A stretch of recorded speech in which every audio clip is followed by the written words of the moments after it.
Bom, então hoje nós vamos começar o último capítulo do livro Paulo Estevão. É o 10º capítulo da segunda parte, que tem o título Ao Encontro do Mestre. Então, até então, a gente estava acompanhando Paulo, né, chegando em Roma, preso em Roma, e através de algumas influências, né, que ele acabou beneficiando, ele conseguiu a liberdade. E agora, no final do último capítulo, a gente viu que ele estava com a intenção de ir para a Espanha. Era um sonho dele, né? Ir para a Itália, ir para a Espanha, pregar o evangelho na parte ocidental, onde era mais importante, né? Naquela época. E então, esse último capítulo, ao encontro do mestre, nós dando sequência, Paulo naquele contexto. Então vamos lá. Às vésperas da partida em busca da gentilidade espanhola, eis que o apóstolo recebe uma carta comovente de Simão Pedro. O ex-pescador de Cafarnaum escrevia-lhe de Corinto, avisando sua próxima chegada à cidade imperial. Então, olha isso, Simão Pedro pretende ir também para Roma. A missiva era afetuosa e enternecedora, cheia de confidências amargas e tristes. Pedro confiava ao amigo suas derradeiras desilusões na Ásia e mostrava-se-lhe vivamente interessado pelo que se lhe sucedera em Roma. Ignorando que o ex-rabino fora restituído à liberdade, procurava confortá-lo fraternalmente. Então Pedro nem sabia que Paulo já estava livre, né, da prisão. Então na carta ele está tentando consolar Paulo e avisando que ele está chegando. Também ele, Simão, deliberara exilar-se junto dos irmãos da metrópole imperial, esperando ser útil ao amigo em quaisquer circunstâncias. Ainda no mesmo documento íntimo, rogava aproveitasse o portador para comunicar aos confrades romanos o propósito de se demorar algum tempo entre eles. O convertido de Damasco leu e releu a mensagem amiga, altamente sensibilizado. Pelo emissário, irmão da igreja de Corinto, foi avisado de que o venerando apóstolo de Jerusalém chegaria ao porto de Hóstia dentro de 10 dias, mais ou menos. Não hesitou um momento, lançou mão de todos os meios ao seu alcance, preveniu os íntimos e preparou uma casa modesta, onde Pedro pudesse alojar-se com a família. Criou o melhor ambiente para a recepção do respeitável companheiro. Valendo-se do argumento de sua próxima excursão à Espanha, dispensava as dádivas dos amigos, indicando-lhes as necessidades de Simão, para que nada lhe faltasse. Transportou quanto possuía em objetos de uso doméstico do singelo aposento que alugara junto à porta Lavernal, para a casinha destinada a Simão, próximo dos cemitérios israelitas da Via Ápia. Esse exemplo de cooperação foi altamente apreciado por todos. Os irmãos mais humildes fizeram questão de oferecer pequeninas utilidades ao apóstolo, venerando que chegaria desprovido. Ao apóstolo venerando que chegaria desprovido. Então tudo ele movimentou na intenção, né, de acolher Simão Pedro, até com a desculpa de que realmente ele estaria saindo para a Espanha, então para deixar tudo para Pedro em ordem. Informado de que a embarcação entrava no porto, o ex-rabino largou-se pressurosamente para a Hóstia. Lucas e Timóteo, sempre em sua companhia, junto de outros cooperadores devotados, o amparavam nos pequenos acidentes do caminho, dando-lhe o braço, aqui e ali. Então imaginem, né? Paulo já era velho, já tinha dificuldade, né, para andar, andava amparado. Não fora possível organizar uma recepção mais ostensiva, a perseguição surda aos adeptos do Nazareno apertava o cerco por todos os lados. Os últimos conselheiros honestos do imperador estavam desaparecendo. Então, aquela perseguição que estava acontecendo em Roma aos cristãos, né, e que tinha um certo freio por alguns, né, conselheiros do imperador, cada vez mais estavam diminuindo. E então estava ficando cada vez mais intensa a perseguição aos cristãos. Roma assombrava-se com a enormidade e quantidade de crimes que se repetiam diariamente. Nobres figuras do patriciado e do povo eram vítimas de atentados cruéis. A atmosfera de terror dominava todas as atividades políticas, e no cômputo dessas calamidades, os cristãos eram os mais rudemente castigados em vista da atitude hostil de quantos se acomodavam com os velhos deuses e se relegavam com os prazeres de uma existência dissoluta e fácil. Então, olha isso, né? O motivo principal dos cristãos serem alvo, né? Primeiro, né, por conta dos que veneravam os velhos deuses e achavam que era uma afronta, né? Colocar Jesus na posição em que os cristãos colocavam. E o fato de que eles não queriam sair da zona de conforto com relação àquela vida em busca de satisfações materiais desregradas, né? Então, eles combatiam aquilo que poderia gerar qualquer tipo de contrariedade para a vida que eles levavam. Os seguidores de Jesus eram acusados e responsabilizados por quaisquer dificuldades que sobrevinham. Se caía uma tempestade mais forte, devia-se o fenômeno aos adeptos da nova doutrina. Quer dizer, qualquer coisa de ruim que acontecesse, eles botavam a culpa nos cristãos. Se o inverno era mais rigoroso, a acusação pesava sobre eles, porquanto ninguém, como os discípulos do crucificado, havia desprezado tanto os santuários da crença antiga, abominando os favores e os sacrifícios aos numes tutelares.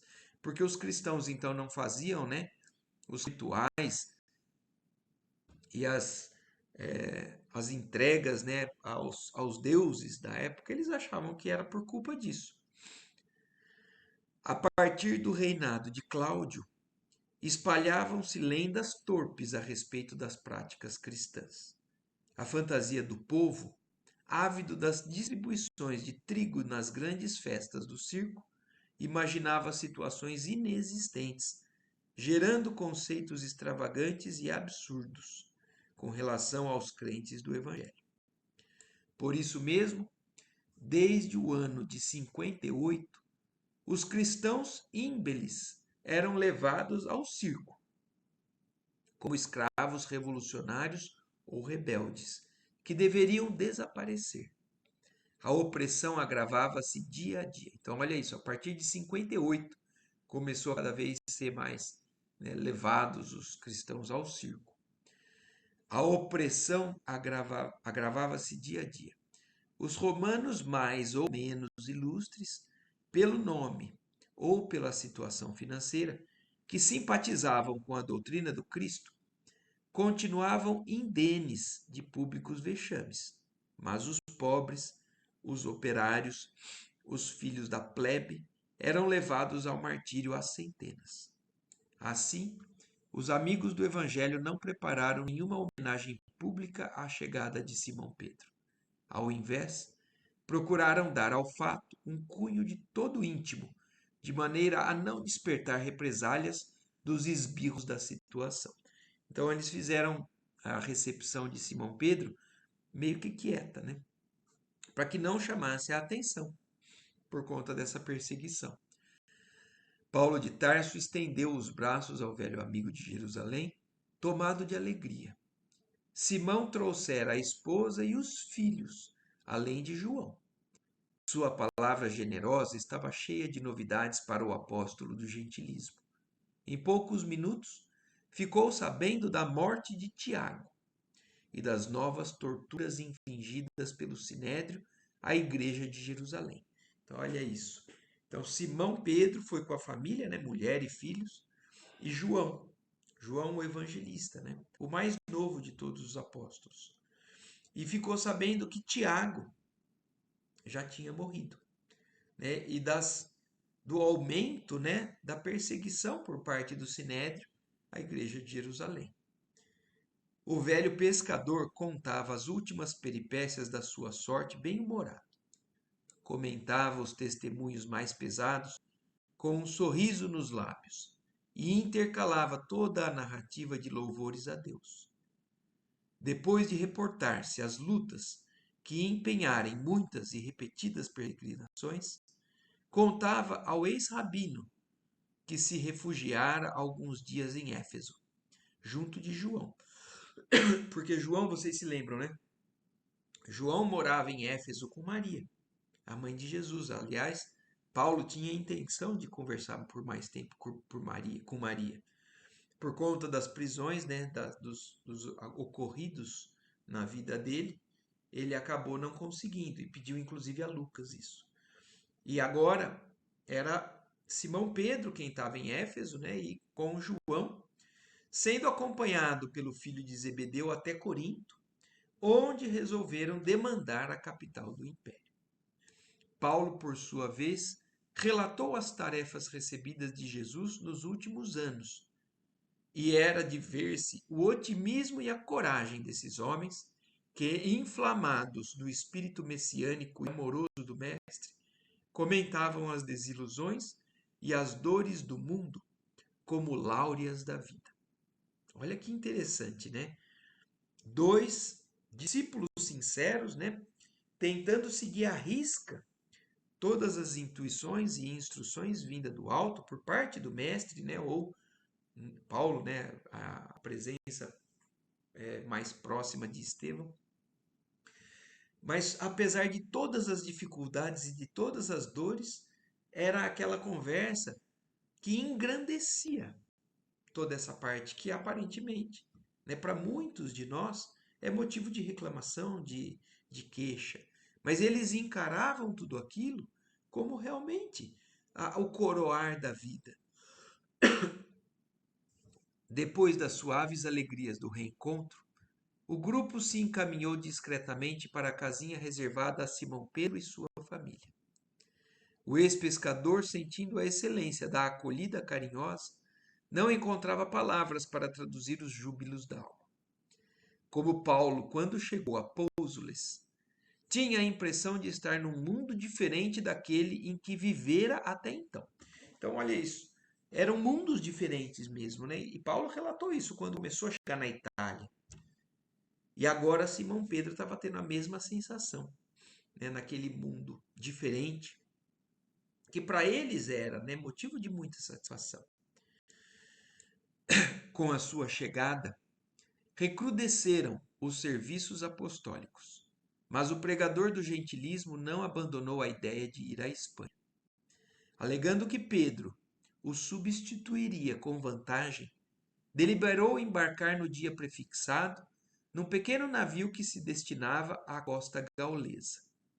Não valeram amistosos protestos, nem mesmo a insistência de Simão para que adiasse a viagem. Acompanhado de Lucas, Timóteo e Demas, o velho advogado dos gentios partiu ao amanhecer de um dia lindo, cheio de projetos generosos. Então, apesar das tentativas, né, por parte de todos de pedir para que eles ficassem, para que Paulo não fosse naquele momento, pelo menos, Paulo era decidido, né? E Paulo parte, então, para a Espanha com Lucas, Timóteo e Demas. A missão visitou parte das Gálias, dirigindo-se ao território espanhol, demorando-se mais na região de Tortosa. Em toda parte, a palavra e feitos do apóstolo ganhavam novos corações para o Cristo, multiplicando os serviços do Evangelho e renovando as esperanças populares à luz do reino de Deus. Eu fico pensando nisso, né, quando eu leio esses trechos do Paulo Estevão. O quanto o mundo deve ao esforço do Paulo pela realmente disseminação do cristianismo. Então agora ele, olha isso, já com idade, com dificuldade, com tudo que ele já passou, ele ainda segue adiante, querendo levar a boa nova para corações que não conhecem, né? Com a intenção de levar essa esperança àqueles que ainda não têm a notícia. Em Roma, todavia, a situação prosseguia cada vez mais grave. Com a perversidade de Tigelino, à frente da prefeitura dos pretorianos, então era o prefeito ali, né, que estava comandando naquele momento, acentuara-se o terror entre os discípulos de Jesus. Faltava somente um édito em que os cidadãos romanos simpatizantes do evangelho fossem condenados publicamente, porque os libertos, os descendentes de outros povos e os filhos da plebe já enchiam as prisões. Então agora eles estavam querendo, né, por parte desse Tigelino, incluir inclusive os cidadãos romanos, porque eles de certa forma tinham uma certa proteção, privilégios, mas agora até para eles estava sendo determinado que não teria mais, eles também seriam punidos simplesmente por serem simpatizantes ou seguidores do Cristo. Mas o restante, né? Os libertos, os descendentes de outros povos e os filhos mais pobres, né? Já enchiam as prisões por serem cristãos. Simão Pedro, como figura de relevo do movimento, não tinha descanso. Então agora era Simão Pedro o chefe, né? Na região ali.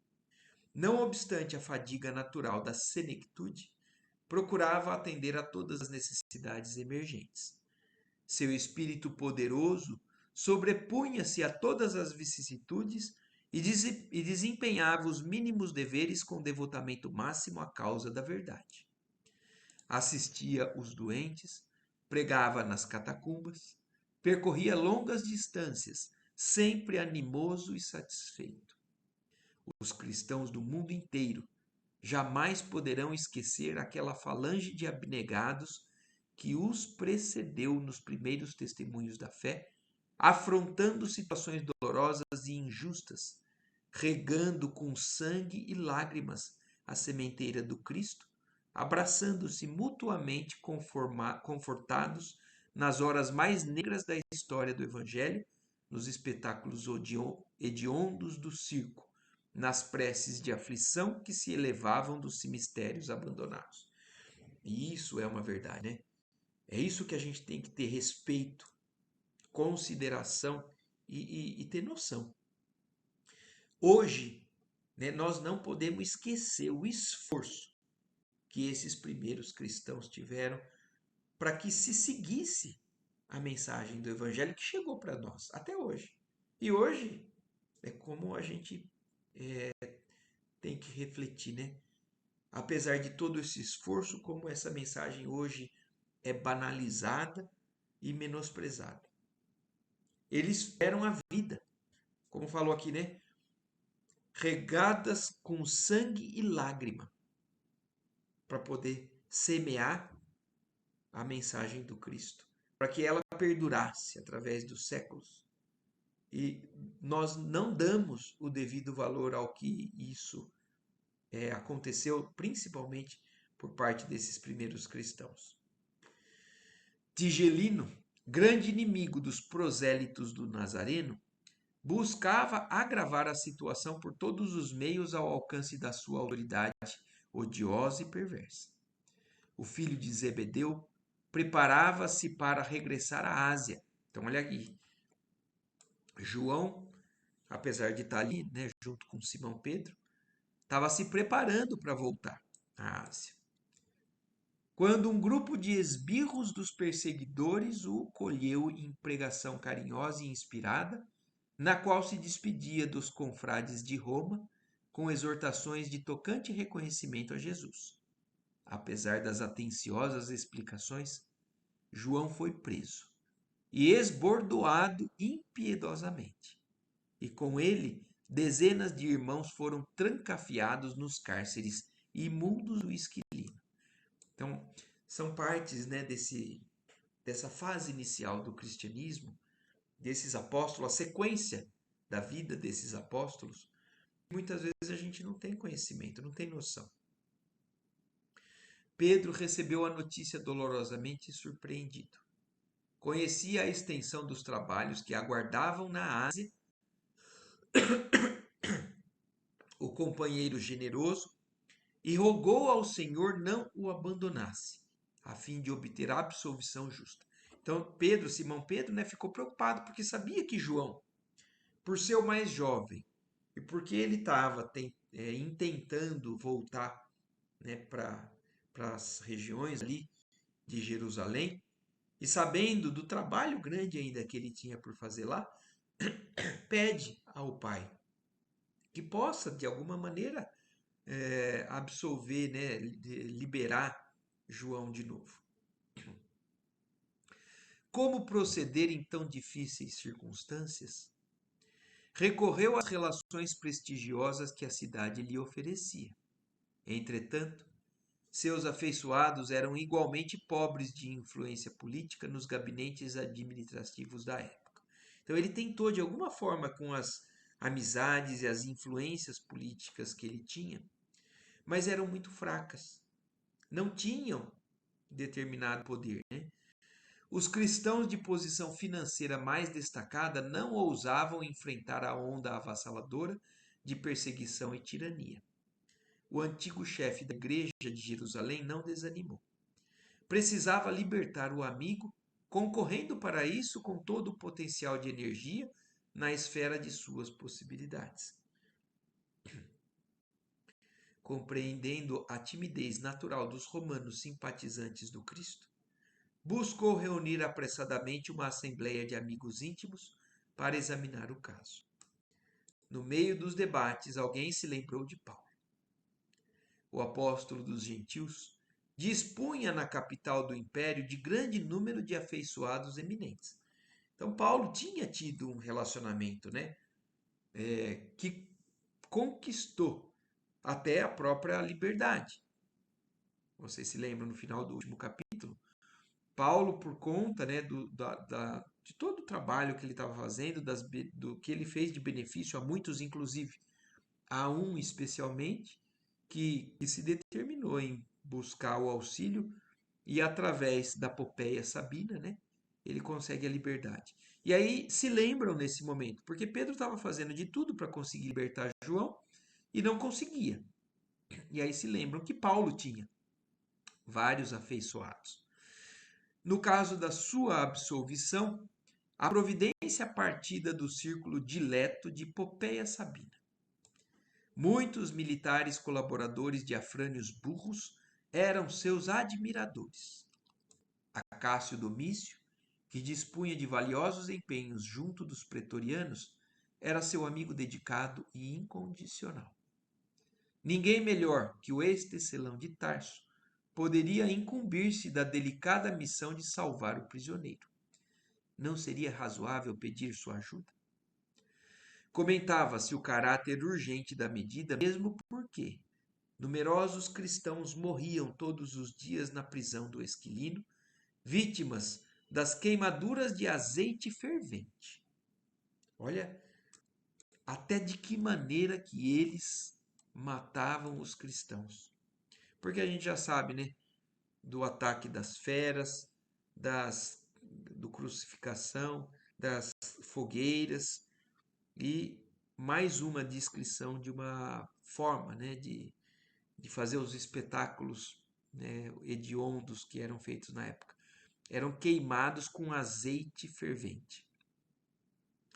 Tigelino e alguns comparsas da administração criminosa distraíam-se com os suplícios das vítimas. Como que a gente pode imaginar, né, alguém que tinha esse tipo de prazer, de se distrair, de se divertir com os suplícios das pessoas sendo queimadas na fogueira, no azeite quente? E a gente não pode esquecer de uma coisa. Nós não sabemos quem nós fomos.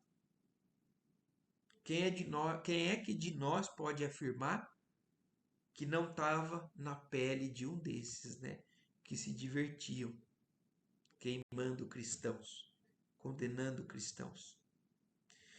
O azeite era lançado aos infelizes no poste do martírio.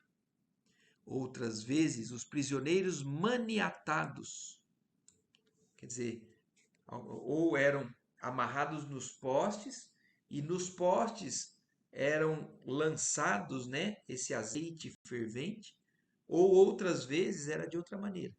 Com as mãos atadas, né?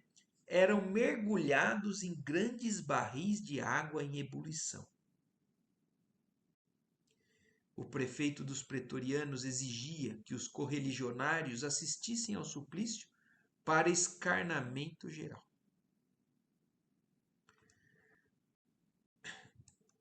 Os encarcerados acompanhavam as tristes operações, banhados em pranto silencioso.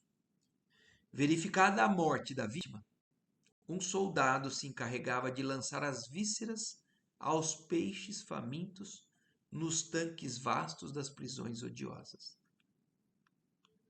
Dada a situação geral, apavorante, poder-se-ia contar com a intervenção de Paulo?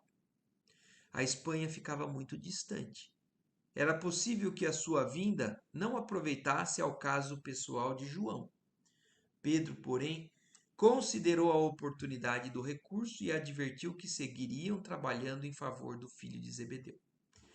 É impressionante, né, ver realmente a figura de Paulo, quem ele se tornou, que ser que era indispensável, porque ele foi o responsável pela divulgação da Boa Nova, ele que teve também tantas dificuldades com alguns, que teve o mundo teve dificuldade de entender a conversão dele, porque ele era um grande perseguidor.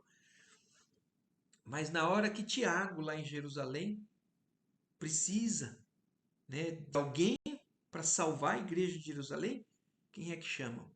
Paulo. Agora Pedro, em Roma, passando apuro, João preso, quem é que chamam? Paulo. Nada impedia, porém, de recorrer desde logo para o prestígio de Paulo, ainda porque a situação piorava de instante a instante. Aquele ano de 64 começava com terríveis perspectivas. Não se podia dispensar um homem enérgico e resoluto à frente dos interesses da causa. Então, olha, já estão no ano de 64. E falando, é de Paulo que a gente precisa. Mais uma vez lembrando, né? Jesus sabia quem era Paulo, quem podia ser Paulo. Fala para Ananias, vai, porque ele, para mim, é um vaso escolhido. Dado este parecer ao venerando apóstolo de Jerusalém, a Assembleia concordou com a medida aventada. Um irmão que se tornara devotado cooperador de Paulo em Roma foi mandado à Espanha com urgência. Esse emissário era Crescêncio, que saiu de Ostia, com enorme ansiedade, levando a missiva de Simão, o apóstolo dos gentios. Depois de muito peregrinar, demorava-se em Tortosa, onde conseguira reunir grande número de colaboradores devotados a Jesus. Suas atividades apostólicas continuavam ativas, conquanto atenuadas em virtude do cansaço físico. Então, ele só não fazia mais por limitação do seu corpo físico. O movimento das epístolas diminuíra, mas não se interrompera de todo. Atendendo à necessidade das igrejas do Oriente, Timóteo partira da Espanha para a Ásia. Olha isso, Timóteo já tinha voltado para a Ásia a pedido, né, de Paulo por conta das necessidades, carregado de cartas e recomendações amigas. Em torno do apóstolo, agrupara-se novo contingente de cooperadores diligentes e sinceros. Em todos os recantos, Paulo de Tarso ensinava o trabalho e a renúncia, a paz da consciência e o culto do bem. Então, olha isso, o resumo do que era a pregação de Paulo, do que é o que todos nós temos que aprender com o Evangelho, né? Paulo ensinava o trabalho, é algo que tem que ser uma constante na nossa vida. A renúncia, então abrir mão de desejos muito pessoais, né? A paz da consciência e o culto ao bem. Então são os requisitos básicos, né, do cristianismo em essência. Quando planejava novas viagens na companhia de Lucas, eis que surge em Tortosa o mensageiro de Simão. O ex-rabino lê a carta e resolve regressar à cidade imperial imediatamente. Através das linhas afetuosas do velho amigo, entreviu a gravidade dos acontecimentos. Além disso, João necessitava voltar à Ásia. Não ignorava a influência benéfica que ele exercia em Jerusalém. Quer dizer, ele entendeu a gravidade de tudo que estava acontecendo em Roma e também reconhecia a importância de João voltar para Jerusalém. Em Éfeso, onde a igreja se compunha de elementos judaicos e gentios, o filho de Zebedeu fora sempre um vulto nobre e exemplar, indene de espírito sectarista. Paulo de Tarso passou em revista as necessidades do serviço evangélico entre as comunidades orientais e concluiu pela urgência do regresso de João, deliberando intervir no assunto sem perda de tempo. Como de outras vezes, nada valeram as considerações dos amigos no tocante ao problema de sua saúde. Então, mais uma vez, Paulo lê, ouve instruções, toma decisões, e existe um mundo, né, de recomendações por parte dos amigos, mas ele é decidido. Então, porque os amigos se preocupavam com a saúde dele, com o limite, né, do seu corpo físico. E, apesar das recomendações, o homem enérgico e decidido, apesar de cabelos brancos, mantinha o mesmo ânimo resoluto, elevado e firme que o caracterizara na mocidade distante. Favorecido pela grande movimentação de barcos, nos princípios de maio de 64, não lhe foi difícil retornar ao porto de Ostia, junto dos companheiros. Então não foi difícil, até porque eles iam de navio, né? E de alguma maneira, naquela época do ano, em maio de 64, o movimento era grande de navegação. Ali ele conseguiu chegar rapidamente ao porto de Ostia. Simão Pedro recebeu o enternecido. Em poucas horas, o convertido de Damasco conhecia a situação intolerável criada em Roma pela ação delituosa de Tigelino. João continuava encarcerado, apesar dos recursos levados aos tribunais. O antigo pescador de Cafarnaum, em significativas confidências, revelava ao companheiro que o coração lhe prestigiava novas dores e testemunhos cruciantes. Um sonho profético anunciava-lhe perseguições e provas ásperas. Então, olha isso, aí Simão contando agora, né?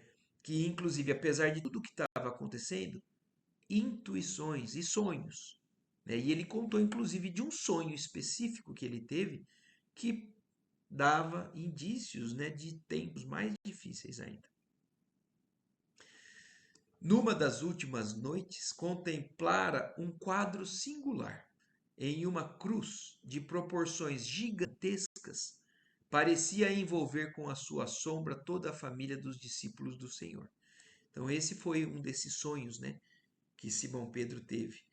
Uma cruz de tamanho desproporcional e a sombra dessa cruz envolvendo a todos os cristãos, né? Paulo de Tarso ouviu-o com interesse, manifestando-se de inteiro acordo com os seus pressentimentos. Apesar dos horizontes carregados, deliberaram uma ação conjunta para libertar o filho de Zebedeu. Corria o mês de junho. O ex-rabino desdobrou-se em atividades intensas, procurou Acácio Domício, solicitando a sua intervenção e valimento. Mais ainda, considerando que as providências morosas poderiam redundar num fracasso, quer dizer, apesar dele ter procurado Acácio Domício, ele achou que talvez fosse insuficiente, o tempo poderia ser devagar demais e não conseguir ser eficiente a tempo de salvar João. Então, considerando isso, né, procurou avistar-se com numerosos áulicos da corte imperial, chegando à presença de Popéia Sabina, a própria que tinha sido a responsável pela sua liberdade, a fim de rogar os seus bons ofícios no caso do filho de Zebedeu. A célebre favorita ouviu-lhe a confidência com enorme surpresa. Aquelas revelações de uma vida eterna, aquela concepção da divindade assustaram-na. Embora inimiga declarada dos cristãos, dada a simpatia que mantinha pelo judaísmo, Popéia impressionou-se com a figura ascética do apóstolo e com os argumentos de reforço ao seu pedido. Sem ocultar a sua admiração, prometeu atendê-lo, apontando desde logo as providências imediatas. Paulo retirou-se esperançoso da absolvição do companheiro, porque Sabina prometera libertá-lo dentro de 3 dias. Voltando à comunidade, deu ciência aos irmãos da entrevista que tivera com a favorita de Nero. Então, lembrando, né, que Popéia Sabina era uma das esposas de Nero. E aí, quando o Paulo conta para os amigos, né, com quem ele tinha ido falar, mas, terminada a exposição, notou algo surpreso, que alguns companheiros reprovavam a sua iniciativa. Então, algumas pessoas não concordaram com a iniciativa de Paulo de conversar e de pedir auxílio a ela. Pediu então que o esclarecessem e justificassem quaisquer dúvidas. Então, quando ele percebe que alguns não gostaram, ele pediu para que eles falassem por que eles não tinham gostado, né? E justificassem tudo aquilo. Surgiram fracas considerações que ele acolheu com a sua inesgotável serenidade. Então, olha isso, a postura. Quando a gente vê alguém que não gosta do que a gente fez, às vezes a gente se revolta ou não é simpático, né? Na devolutiva. Mas Paulo não.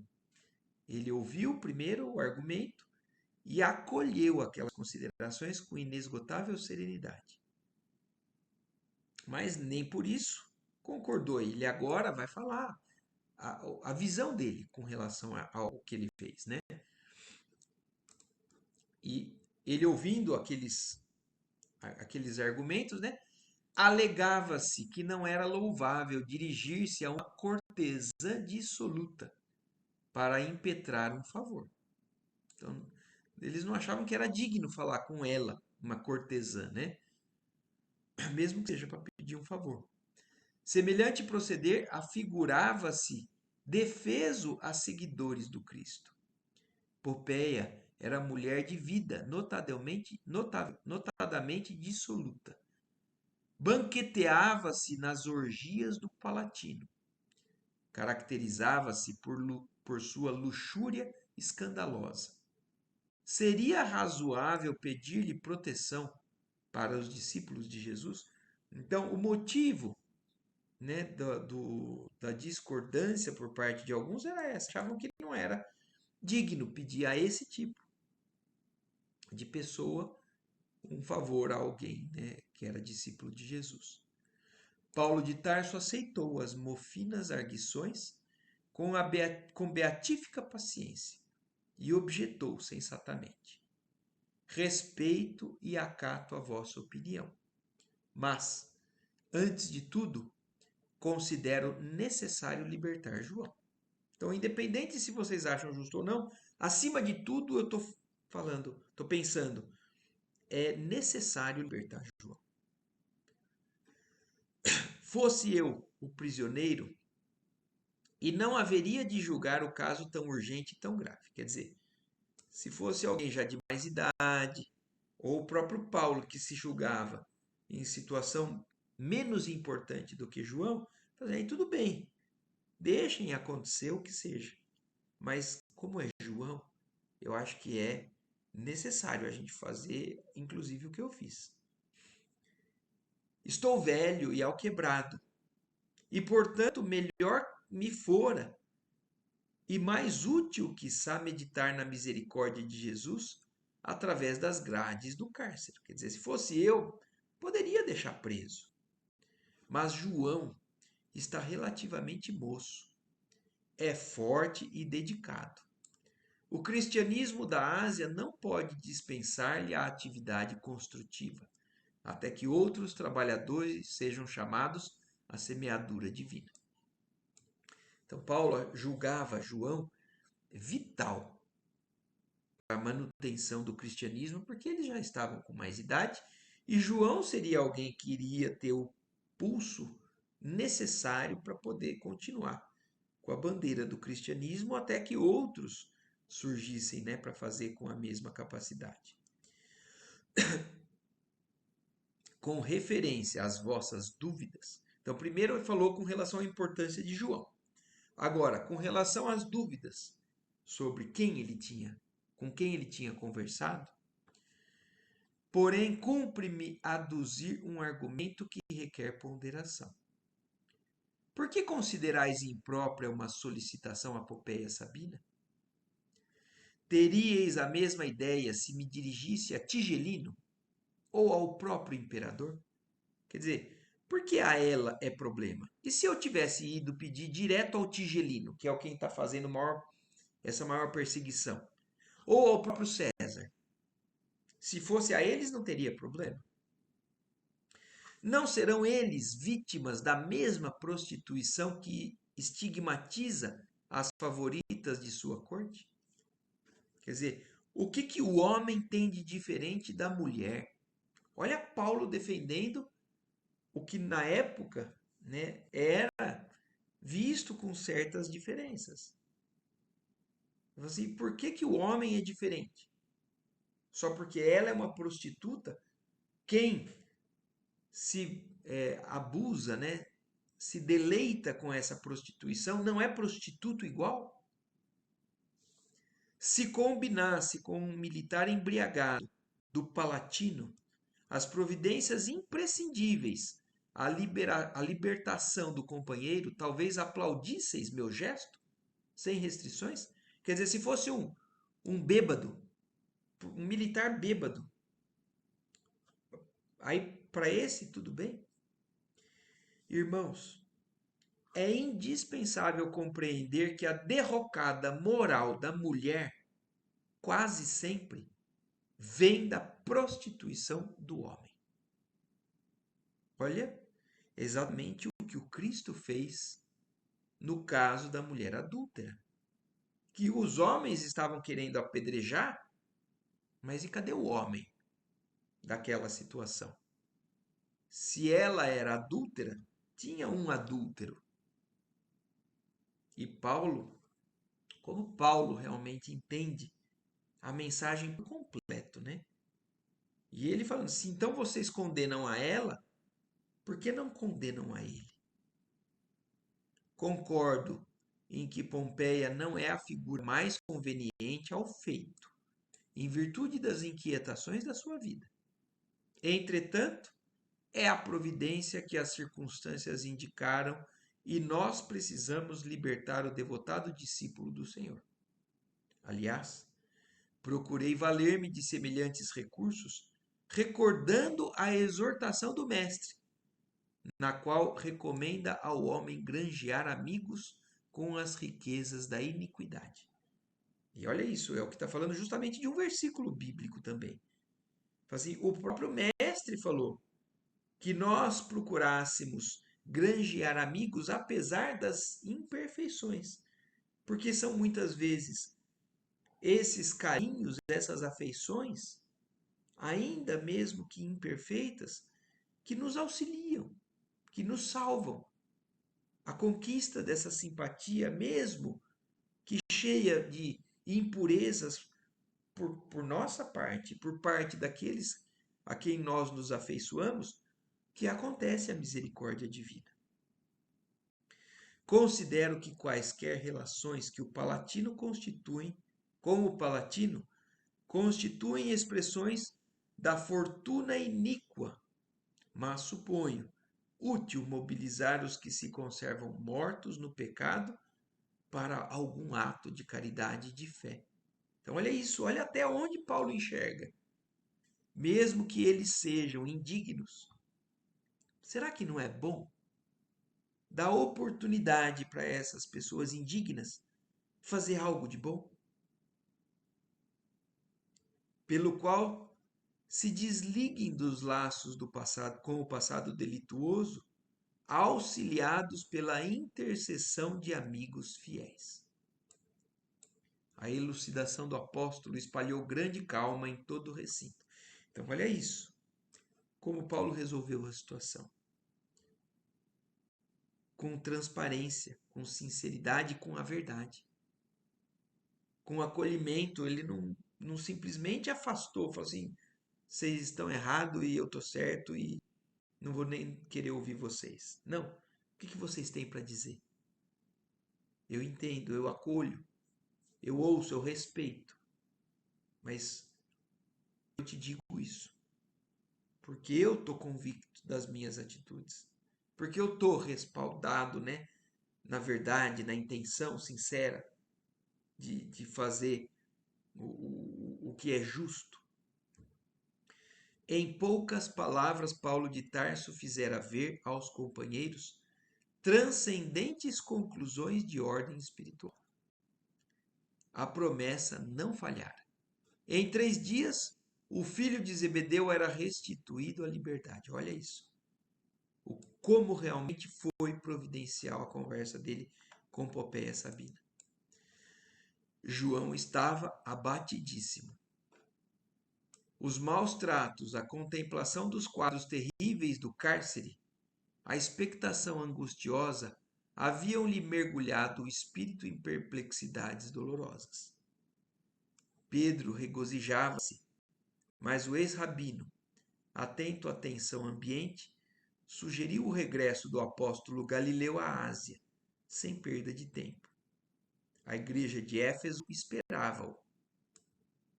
Jerusalém devia contar com a sua colaboração desinteressada e amiga.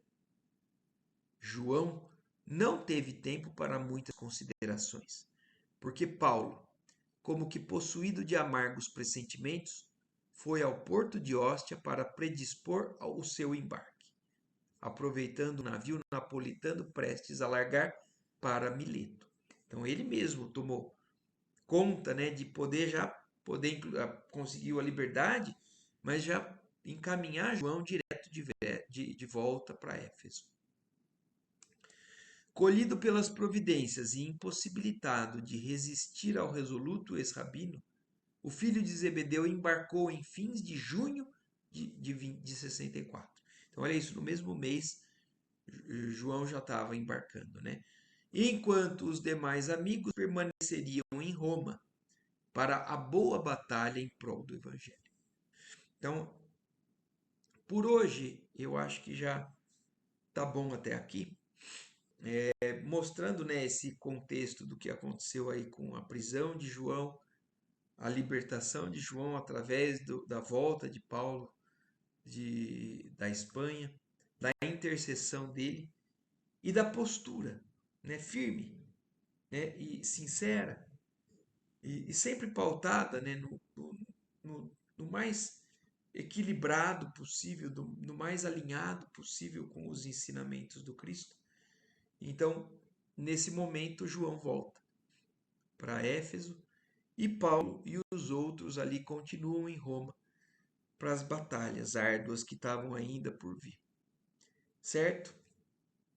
E aí, então, se alguém tiver ainda alguma dúvida, alguma observação aí a fazer, se não, mais uma vez agradecemos a Deus a oportunidade de estar junto aqui, refletindo, estudando. Que Deus nos abençoe no fim ainda desse livro, que estamos quase agora chegando ao fim. E então que tenhamos uma ótima semana e na semana que vem a gente dá sequência no próximo domingo. Certo, gente? Boa noite, obrigado a todos. Até a semana que vem.